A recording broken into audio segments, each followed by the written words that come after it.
there, Clarissa? Well, Eastside, I know it doesn't look like it, but I think this might be money.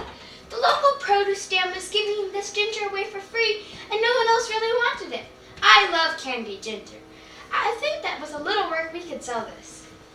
So you think that surplus could be an ingredient for success? Count me in! How about we explain this plan a little further? Hi, I'm Clarissa, and I'm 10 years old. And I'm Eastside. I just turned 11. I live close to Clarissa in beautiful Washington State. We are the co-founders of WiNWiN Products.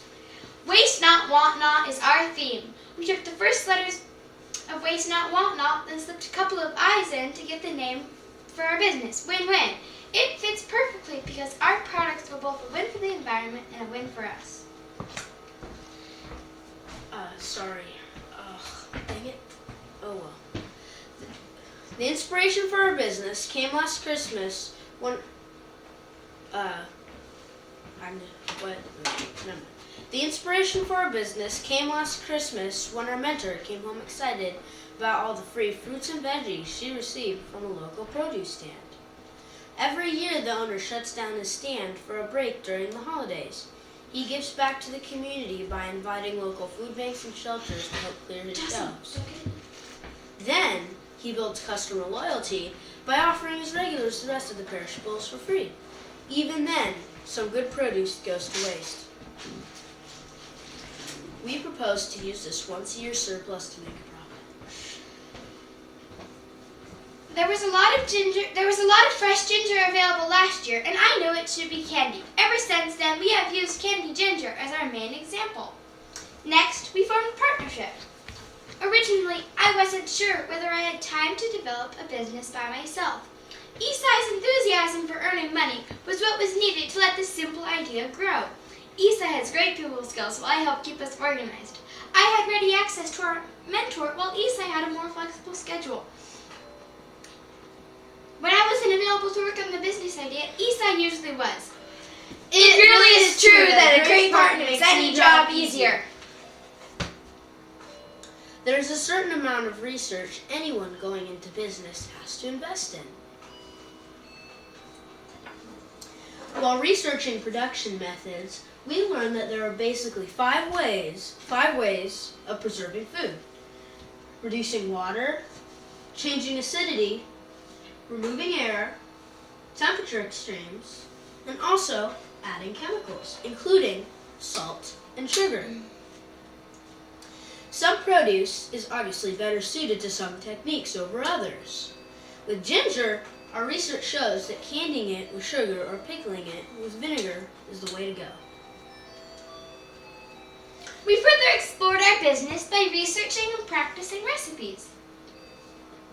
We developed a logo and were happy to settle on one with a simple look and a green appeal. We won't need much capital to get started, just some money for other ingredients, in this case sugar, and packaging materials. Business licenses and food handlers permits aren't expensive. We researched kitchens, farmers market fees, and kitchen fees and know what they would cost us. While we are passionate in our desire to minimize waste, we understand that we can do more for the environment as a healthy business. That means making a profit. Before taking on each lot of surplus, we have to consider it to see if we'll make money from it. This table shows what we expect to get from our example of 40 pounds of ginger. We predict that we can pay ourselves better than minimum wage and have a nice return on our investment. Our principal customers would be local consumers. Although we may be able to sell some product via word of mouth, social networking, and street stands, we would have to rely on advertising and farmers markets to sell a larger inventory. The produce stand we get our surplus from already carries candied ginger, but we can look into other produce stands to carry our product. To help encourage people to buy our product, we would supply recipes that cover the product and handouts on the product's health benefits. For example, we learned that ginger is the best non-prescriptive motion sickness medicine available. We can see ourselves walking the docks before the local sailboat races, selling ginger to keep the sailors' stomachs settled.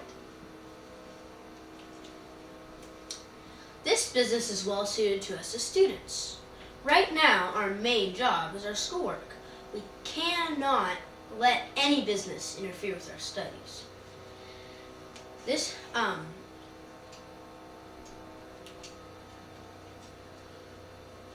Because the produce would be available during our winter break, we would have time to process it.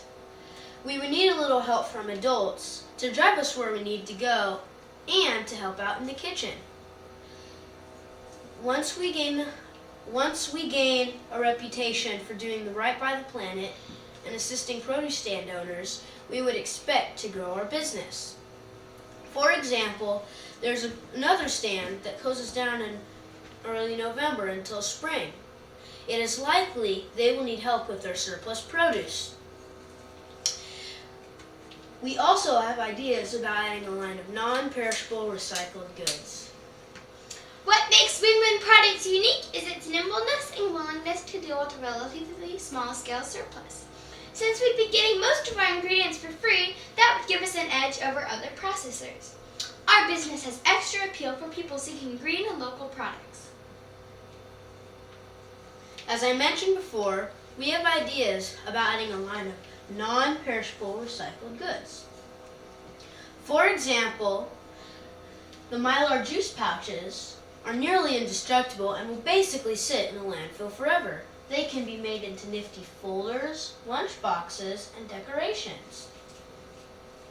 Also, the terrible six-pack can holders that are such a hazard to wildlife can be made into awesome all-weather holiday stars. There's no reason not to offer these products a second life. By design, WiNWiN Products is already giving back to the community by reducing waste going to landfills. As we grow, we intend to employ other students who find it difficult to find jobs mainly on vacations and weekends. Lastly, we intend to make our products available to fundraisers. Although we may not make profit on the donated items, more people will notice their quality and increase demand in the long run. Another win-win! Marissa, isn't that a win-win-win? Yeah, I guess you're right. It's a win for the charity as well. All of our research has led us to come up with, drumroll please, a recipe for success. Number 1, start with some passion. We really care about the environment and hate waste. Work in a knit triangle. Keep eyes open. Entrepreneurship is a state of mind. We found some surplus and intend to use it. Add lots of homework. Sound business practices apply across most markets. Mix with flexibility. We don't know what produce will be available next year, but we sure are up to the challenge. Toss in gently. Toss in a partner. Well, don't toss in a partner. No. It's a great way to reduce the workload on any one person and maintain enthusiasm. Stir in a dash of capital and cook with plenty of hard work, and voila! A masterpiece. Oh, it's for I'm not paying attention. Okay. Now we do thank you. Sorry. We would like to thank all of these organizations for making this opportunity possible. Before entering the Grow Your Own Business Challenge, we didn't think of ourselves as entrepreneurs. It's embarrassing to admit that we didn't even know what one was. This entire process has been a great learning experience. It's amazing how many ideas have come to us since filling out the entry. For us, the biggest prize of all may be the different way we see the world and the opportunities around us. You know, Clarissa, I have an idea about what to do with this surplus you got. You know, let's put it in my win-win hat and see what becomes of it. Another drum roll, please.